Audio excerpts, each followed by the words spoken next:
Hello guys, आज हम class 10th का चैप्टर नंबर 6 स्टार्ट करने जा रहे हैं, जिसका नाम क्या है, ट्रायंगल्स। ठीक है, इससे पहले मैंने अभी 12th चैप्टर कंप्लीट करवाया है, उसकी आप प्ले लिस्ट जाके देख सकते हैं। ठीक है, शेयर जरूर किया करो ताकि और बच्चों तक भी ये वीडियो पहुंच जाए। ठीक है, अगर आपको मेरा पढ़ाया हुआ समझ में आता है तो ज़रूर शेयर करें। ठीक है, देखो ट्रायंगल्स के अंदर हम दो चीज़ें पढ़ेंगे, वैसे तो कई सारी चीज़ें पढ़ेंगे, बट मेन जो चीज़ें हैं वो क्या हैं, कॉन्ग्रेंट और सिमिलर। ठीक है, कॉन्ग्रेंट फिगर क्या होती हैं, सिमिलर फिगर क्या होती हैं, ये देखो। ठीक है, अगर आपको ये समझ में आ गया ना तो इस चैप्टर के अंदर कुछ भी नहीं है इतना ज़्यादा। ठीक है, तो देखो कॉन्ग्रेंट का मतलब क्या होता है। कॉन्ग्रेंट फिगर हम किनको बोलेंगे, जिसके अंदर क्या होना चाहिए, सेम शेप होनी चाहिए और सेम साइज होना चाहिए। ठीक है, कॉन्ग्रेंट के अंदर क्या होना चाहिए, same shape and same size.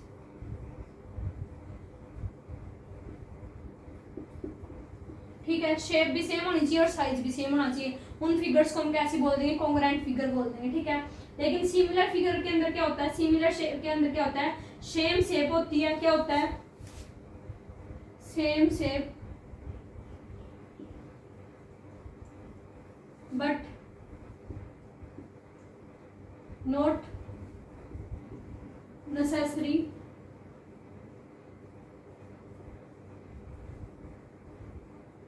but not necessarily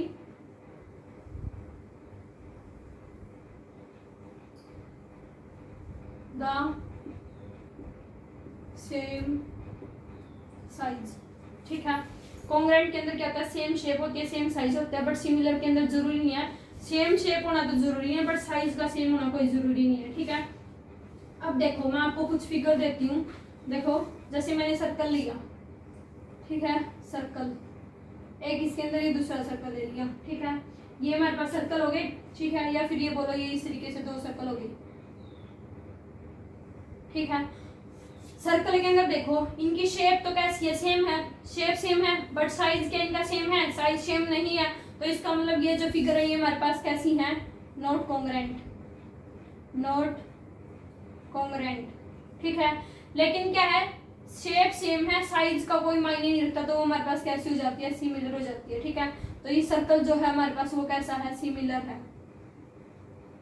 ठीक है, लेकिन अगर हमारे पास क्या हो जाए, सर्कल की जो रेडियाई है वो सेम हो जाएगी, तो हमारे पास वो सर्कल कैसा हो जाएगा, कॉन्ग्रेंट हो जाएगा। ठीक है, all circle have same radii are congruent. ठीक है, all circle have same radii are congruent. ठीक है, अब जैसे मैंने ये ले लिया, स्क्वायर ले लिया मैंने।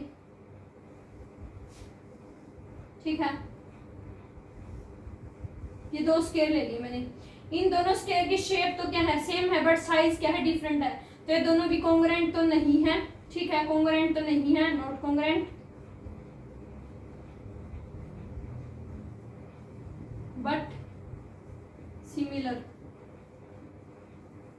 इनको कैसी फिगर बोलेंगे, सिमिलर फिगर बोलेंगे, कॉन्ग्रेंट नहीं बोलेंगे। ठीक है, क्यों, क्योंकि इनकी शेप सेम है बट साइज सेम नहीं है। ठीक है, अब देखो all congruent figure are similar but similar figure need not be congruent. ठीक है, अब यहाँ से हमारे पास क्या स्टेटमेंट बन गई कि सारे की सारी जो कॉन्ग्रेंट फिगर है ना, फिगर है वो हमारे पास कैसी हो जाएंगी। देखो क्या हो जाएगा हमारे पास, all congruent figures are similar but the similar figures need not be congruent. ठीक है, सारी की सारी जो कॉन्ग्रेंट फिगर है वो तो सिमिलर हो जाएंगी, बट सिमिलर फिगर है वो कॉन्ग्रेंट नहीं होंगी। ठीक है, अब हमारे पास नेक्स्ट देखो, कॉन्ग्रेंट और सिमिलर का फंडा समझ में आ गया, आसान है। ठीक है, नेक्स्ट चीज देखो, जो पॉलीगन होते हैं ना हमारे पास, कोई भी दो पॉलीगन होते हैं, कोई भी दो ट्रायंगल ले लो। ठीक है, जैसे मैंने दो ट्रायंगल ले ली, एक ट्रायंगल मैंने ये ले ली। ठीक है, एक ट्रायंगल मैंने ये ले ली। ठीक है, इन दोनों ट्रायंगल को मैं आपस में सिमिलर कब बोलूंगी, जब क्या हो जाए, पहली चीज इनकी क्या हो जाए, जो कोरस्पॉन्डिंग एंगल्स हैं वो हमारे पास क्या हो जाए, दो ट्रायंगल्स को सिमिलर कब बोलूंगी मैं, इनके जो कोरस्पॉन्डिंग एंगल हैं, their corresponding angles are equal. Second thing क्या हो जाएगी, their corresponding side are in the same ratio। ठीक है, their corresponding side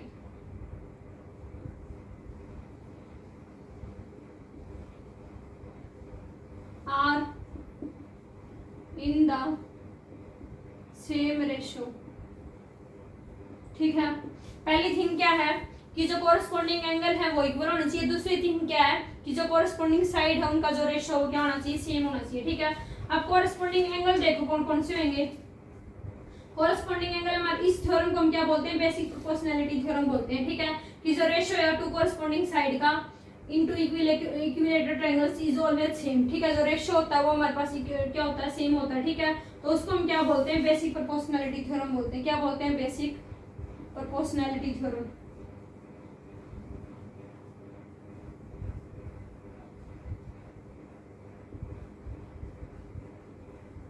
ठीक है, क्या बोलते हैं, बेसिक प्रोपोर्शनैलिटी थ्योरम बोलते हैं किसको, जिसके अंदर हमारे पास क्या होता है, जो रेशियो होता है कोरस्पॉन्डिंग साइड्स का वो क्या हो जाए, इक्विएंगुलर ट्रायंगल्स का वो हमेशा क्या आता है, सेम आता है। ठीक है, तो देखो अब इसके अंदर मैंने क्या बोला कि कोरस्पॉन्डिंग एंगल है वो क्या होंगे, इक्वल होंगे। ठीक है, और जो साइड्स है उनका रेशियो क्या आएगा, सेम आएगा। ठीक है, कोरस्पॉन्डिंग एंगल कौन से होंगे, ये वाले, ये इसका नाम रख दिया मैंने A B C P Q R. ठीक है, एंगल ए हमारा किसके इक्वल होगा, एंगल पी के इक्वल होगा। ठीक है, एंगल बी किसके इक्वल होगा, एंगल क्यू के इक्वल होगा, और एंगल सी किसके इक्वल होगा, एंगल आर के इक्वल होगा। ठीक है, A B is equal to P Q, A is equal to A C. देखो क्या आएगा, angle A is equal to क्या हो जाएगा, angle P, angle B is equal to क्या हो जाएगा, एंगल क्यू, और angle C is equal to क्या हो जाएगा, एंगल आर हो जाएगा। ठीक है, उसके बाद इनकी जो साइड्स का रेशियो क्या हो जाएगा, सेम हो जाएगा, यानी कि ए बी अपॉन में P Q is equal to A C upon में P R is equal to B C upon में क्यू आर। ठीक है, तो इनकी जो साइड का रेशियो वो भी हमारे पास क्या आ जाएगा, सेम आ जाएगा। ठीक है, तो हमारे पास उनको हम क्या बोल देंगे, टू ट्रायंगल्स को कैसे बोल देंगे, ये दोनों ट्रायंगल आपस में क्या हो जाएंगे, सिमिलर हो जाएंगे, यानी कि ट्रायंगल ए बी सी किसके सिमिलर हो जाएगी, ट्रायंगल पी क्यू आर के। ठीक है, कब, जब इनके कोरस्पॉन्डिंग एंगल्स इक्वल हो जाएंगे, साइड का जो रेशियो वो हमारे पास क्या आ जाएगा, इक्वल आ जाएगा। ठीक है, अब देखो आपको थ्योरम करवाते हैं 6.1 थ्योरम क्या दे रखी है, देखो बहुत इंपॉर्टेंट है। देखो थ्योरम 6.1 क्या कहती है, if a line is drawn parallel to one side of a triangle. हमने एक लाइन ड्रॉ कर ली, किसके पैरेलल है, ये इसके पैरेलल है। ठीक है, ये हमारे पास इंटरसेक्ट कर रही है अदर टू साइड्स को, एक को डी पॉइंट पे, ए बी को डी पॉइंट को, और ए सी को ई पॉइंट के ऊपर। ठीक है, हमें प्रूफ करना है कि इन दोनों साइड को क्या करेगी, सेम रेशियो के अंदर डिवाइड करेगी। ठीक है, लेंथ के क्या आएगा, ए डी अपॉन में D B is equal to क्या आ जाएगा, ए ई अपॉन में ई सी आ जाएगा। ठीक है, हमें क्या प्रूफ करना है, देखो प्रूफ क्या करना है, proof that A D upon में D B is equal to A E upon में ई सी। ठीक है, ये चीज हमें प्रूफ करनी है। तो ये चीज प्रूव करने के लिए हमें क्या करना पड़ेगा, पहले ट्रायंगल बी डी ई, इस ट्रायंगल को हमें क्या प्रूफ करना पड़ेगा, इसको ज्वाइन कर लेते हैं इसके साथ इस तरीके से। ठीक है, इसको इसके साथ ज्वाइन कर लेते हैं इस तरीके से। बी डी ई इस वाले ट्रायंगल को किसके सिमिलर प्रूफ करना है हमें, डी ई सी के, इस वाले ट्रायंगल के। ठीक है, इस ट्रायंगल को इस वाले ट्रायंगल के सिमिलर प्रूफ कर देंगे। ठीक है, तो हमारे पास क्या आ जाएगा, ए डी अपॉन में D B is equal to A E upon में ई सी आ जाएगा, इनका जो रेशियो क्या आ जाएगा, सेम आ जाएगा। ठीक है, तो मैंने क्या किया, कंस्ट्रक्शन कर ली, यहाँ से मैंने परपेंडिकुलर डाल दिया यहाँ से। ठीक है, इसका नाम क्या रख दिया, एन रख दिया, एक यहाँ से परपेंडिकुलर डाल दिया, इसका नाम क्या रख दिया, एम रख दिया। ठीक है, ये मैंने कंस्ट्रक्शन कर ली। तो हमने क्या कर दिया, अब बीई और डीसी को ज्वाइन कर दिया। ठीक है, ड्रॉ कर लिया क्या, डीएम किसके परपेंडिकुलर है, डीएम ड्रॉ कर लिया किसके परपेंडिकुलर, एई के परपेंडिकुलर, सॉरी एसी के परपेंडिकुलर, और ईएन किसके परपेंडिकुलर ले लिया, ए बी के परपेंडिकुलर ले लिया। ठीक है, तो अब देखो हमारे पास क्या हो जाएगा, ये आ गया इतना समझ में। अब देखो इसको रख कर देते हैं,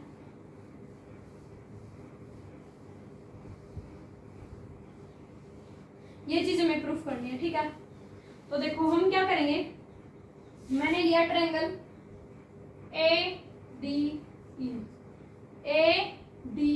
इस ऊपर वाले ट्रायंगल के अंदर लिया मैंने। ठीक है, तो एरिया ऑफ ट्रायंगल हमारे पास क्या आ जाएगा, 1/2 इंटू में क्या होता है बेस, इंटू में क्या होता है हाइट। ठीक है, तो 1/2 एज इट इज। बेस हमारे पास क्या आएगा, इसका ए डी क्या आएगा, बेस आएगा, ए डी क्या हो गया बेस, और डी एम हमारे पास ए डी क्या हो गया बेस, और ई एन हमारे पास क्या हो गया परपेंडिकुलर, तो ई एन हमारे पास क्या आ गया, हाइट आ गई इसकी। ठीक है, आगे समझ में। उसके बाद हमारे पास क्या हो जाएगा, जो एरिया ऑफ ट्रायंगल एडी है वो हमारे पास क्या आ गया 1/2 AD इंटू में EN आ गया। ठीक है, सिमिलरली हम किसका निकाल देंगे, एरिया ऑफ ट्रायंगल BDE। ठीक है, किसका निकालेंगे, BDE का। वो हमारे पास क्या आ जाएगा 1/2 इंटू बेस हमारे पास क्या हो गया BD इंटू में हाइट हमारे पास क्या हो जाएगी, अब की बार हाइट हमारे पास क्या हो जाएगी EN हो जाएगी। ठीक है, हाइट हमारे पास क्या हो जाएगी EN। क्लियर, इतना समझ में आ गया। अब जो एरिया ऑफ ट्रायंगल था ADE, ठीक है, एरिया ऑफ ट्रायंगल हमारे पास कौन सी का था, ADE का था, वो हमारे पास क्या हो जाएगा, एक इक्वेशन तो ये आ गया, यहाँ से एरिया ऑफ ट्रायंगल ADE ये आ गया, एरिया ऑफ ट्रायंगल BDE हमारे पास ये आ गया। ठीक है, अब मैं किसका एरिया निकाल रही हूँ, ट्रायंगल ADE का एरिया निकाल रही हूँ कंप्लीट का। ठीक है, वो हमारे पास क्या हो जाएगा 1/2 इंटू में हमारे पास बेस अब की बार क्या हो जाएगा AE हो जाएगा। क्यों, क्योंकि जो AD है वो किसके इक्वल है, AE के इक्वल है। ठीक है, तो AE इंटू में क्या हो जाएगा DM हो जाएगा। ठीक है, हाइट हमारे पास क्या आ जाएगी DM आ जाएगी। ठीक है, in triangle area of triangle ADE क्या आ गया 1/2 इंटू में हमारे पास जो बेस है वो क्या आ गया AE इंटू में हाइट हमारे पास क्या आ गई DM। ठीक है, हाइट हमारे पास क्या आ गई DM। अब एरिया किसका निकालेंगे DEC का। ठीक है, एरिया ऑफ DEC कैसे निकलेगा, देखो एरिया ऑफ ट्रायंगल DEC कैसे निकलेगा 1/2 इंटू में बेस क्या हो गया EC इंटू में हाइट हमारे पास क्या हो जाएगी DM। ठीक है, हाइट हमारे पास क्या होगी DM होगी। ठीक है, अब एरिया ऑफ ADE अपॉन में क्या आ जाएगा एरिया ऑफ BDE। इस ADE के एरिया को किससे डिवाइड कर देंगे, BDE के एरिया से क्या कर देंगे डिवाइड कर देंगे। ठीक है, तो एरिया ऑफ ADE अपॉन में एरिया ऑफ BDE किसके इक्वल आ गया 1/2 इंटू में AD इंटू में EN। ठीक है, ये वाली इक्वेशन होगी फर्स्ट इक्वेशन से, और हमारे पास कौन सी इक्वेशन आ जाएगी सेकंड इक्वेशन। ठीक है, सेकंड हमारे पास क्या है 1/2 इंटू में BD इंटू में हमारे पास क्या था EN। ठीक है, यहाँ से EN से EN हमारे पास क्या हो गया कैंसिल हो गया, 1/2 से 1/2 क्या हो गया कैंसिल हो गया, तो किसके इक्वल आ गया AD अपॉन में BD के इक्वल आ गया। ठीक है, AD अपॉन में BD के इक्वल आ गया। सिमिलरली हमारे पास क्या हो जाएगा इक्वेशन थर्ड से और फोर्थ से क्या हो जाएगा, ये हमारे पास कौन सी इक्वेशन इक्वेशन नंबर थर्ड है, और ये हमारे पास कौन सी इक्वेशन नंबर फोर्थ है। ठीक है, तो from equation third and fourth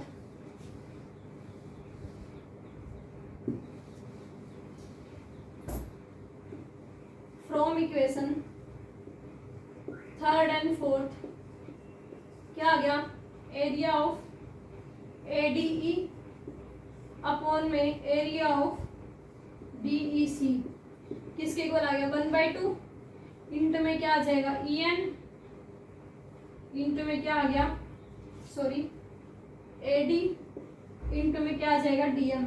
ठीक है, सिमिलरली 1/2 इंटू में क्या आ गया DC यानी कि EC इंटू में क्या आ गया DM, और DM से DM कैंसिल 1/2 से 1/2 कैंसिल, क्या आ गया AD अपॉन में EC। ठीक है, क्या आ गया AE अपॉन में EC। ठीक है, AE अपॉन में EC, तो हमें यही तो प्रूफ करना था। ठीक है, इनके हमारे पास क्या गया triangle area of triangle BDE किसके इक्वल हो गया एरिया ऑफ ट्रायंगल DEC के इक्वल हो गया। BDE किसके इक्वल हो गया DEC के, क्यों, क्योंकि इन दोनों का बेस क्या है सेम है, DE दोनों का क्या है बेस है, और हमारे पास तो सेम क्या है पैरेलल लाइंस के बीच में है। BC है वो किसके पैरेलल है, BC है वो किसके पैरेलल है हमारे पास DE के पैरेलल है। ठीक है, DE के पैरेलल है, तो इन दोनों का ये आपस में क्या आ गया इक्वल आ गया। तो हमारे पास इस इक्वेशन से ये कौन सी इक्वेशन है फोर्थ इक्वेशन और फिफ्थ इक्वेशन, तो from equation fifth and six हमारे पास क्या आ जाएगा AD अपॉन में BD किसके इक्वल आ जाएगा AE अपॉन में EC के इक्वल आ जाएगा। यही हमें प्रूफ करना था। ठीक है, तो ये हमारे पास 6.1 थ्योरम दे रखी थी क्या कि अगर हम क्या करते हैं किसी ट्रायंगल के एक साइड के ऊपर हम क्या करते हैं पैरेलल लाइन ड्रॉ करते हैं, तो हमारे पास क्या करती है वो उसकी साइड के अदर जो दूसरी दो साइड है उनके साइड के रेशियो को क्या करती है इक्वल डिवाइड करती है। ठीक है, ये थ्योरम 6.1 थी। अब थ्योरम 6.2 देखो, देखो थ्योरम 6.2 उसी का कन्वर्स है। अब की बार क्या कर रहा है कि अगर हमारे पास कोई लाइन है वो डिवाइड करती है two sides of a triangle. हमारे पास कोई लाइन, जैसे मैंने लाइन ले ली डी ई, ठीक है, ये हमारे पास क्या करती है, इन टू लाइन्स को क्या करती है, डिवाइड करती है सेम रेशियो के अंदर, ठीक है। यानी कि ए डी अपॉन में डी बी किसके इक्वल आएगा, ए ई अपॉन में ई सी के इक्वल आएगा, ठीक है। तो हमारे पास क्या हो जाएगा, अगर ये चीज गिवन है तो हमारे पास क्या हो जाएगा, जो ये लाइन है डी ई वो किसके पैरेलल हो जाएगी, बी सी के इक्वल हो जाएगी, ठीक है। ये चीज हमें प्रूफ करनी है, ठीक है। तो देखो मैंने अज्यूम करके चल लिया कि जो डी ई है ना वो किसके पैरेलल नहीं है, बी सी के पैरेलल नहीं है, ठीक है। D E is not parallel to B C, ठीक है। जो डी ई है ना वो बी सी के पैरेलल नहीं है, ठीक है। अगर ये इसके पैरेलल नहीं है तो मैंने एक लाइन दूसरी ड्रॉ कर ली, क्या, डी ई डैश ड्रॉ कर ली, ठीक है, जो किसके पैरेलल है, बी सी के पैरेलल है, ठीक है। डी ई डैश ले लिया मैंने, जो किसके पैरेलल है, बी सी के पैरेलल है, ठीक है। अगर D E dash B C के पैरेलल है तो इसका रेशियो क्या आ जाएगा, इक्वल आ जाएगा। यानी कि ए डी अपॉन में डी बी किसके इक्वल हो जाएगा, ए ई डैश अपॉन में ई डैश सी के इक्वल हो जाएगा, ठीक है, फ्रॉम थ्योरम 6.1, ठीक है। थ्योरम 6.1 से हमारे पास क्या हो गया कि ए डी अपॉन में डी बी किसके इक्वल हो गया, ए ई डैश अपॉन में ई डैश सी के इक्वल हो गया। अभी तो हमने थ्योरम की थी कि अगर हमारे पास कोई थर्ड लाइन, कोई लाइन है वो इनको सेम रेशियो, कोई लाइन थर्ड लाइन के पैरेलल है तो इन दोनों को क्या करेगी, सेम रेशियो के अंदर डिवाइड करेगी, ठीक है। तो सेम रेशियो के अंदर डिवाइड कर दिया तो इस इक्वेशन से इक्वेशन से, यानी कि फ्रॉम इक्वेशन फर्स्ट और फ्रॉम इक्वेशन सेकंड से हमारे पास क्या हो जाएगा, ए ई, दोनों की लेफ्ट हैंड साइड इक्वल है, लेफ्ट हैंड साइड सेम है तो राइट हैंड साइड भी क्या आ जाएगी, सेम आ जाएगी। तो ए ई अपॉन में ई सी की किसके इक्वल हो जाएगा, ए ई डैश अपॉन में ई डैश सी के इक्वल हो जाएगा, ठीक है। From equation first and second से हो गया। इसका मतलब हम क्या करेंगे, अगर हमारे पास क्या है, ये चीजें हमारे पास क्या है, सेम है, ठीक है, तो हम क्या कर सकते हैं, इसका मतलब क्या हो गया, ये चीज अगर इक्वल आएंगी तो इसका मतलब क्या होगा, इस लाइन को क्या करना पड़ेगा, कौन साइड करना पड़ेगा, ठीक है। डी ई डैश को डी ई को क्या करना पड़ेगा, कौन साइड करना पड़ेगा, ठीक है। तो हमारे पास क्या हो जाएगा, जो डी ई है वो किसके पैरेलल आ जाएगी, बी सी के पैरेलल आ जाएगी, ठीक है। यानी कि जो लाइन हमने ली थी, जो सेम रेशियो के अंदर डिवाइड कर रही थी, वो लाइन है जो वो थर्ड लाइन के क्या हो जाएगी, पैरेलल हो जाएगी, ठीक है। तो ये इंट्रोडक्शन था और 6.1 एक्सरसाइज हो चुकी है, ठीक है। नेक्स्ट वीडियो के अंदर हम एक्सरसाइज 6.2 करेंगे, ठीक है। आई होप आपको अच्छे से समझ में आया होगा। अगर कोई डाउट है तो आप मुझे कमेंट करके पूछ सकते हैं, ठीक है। Thank you.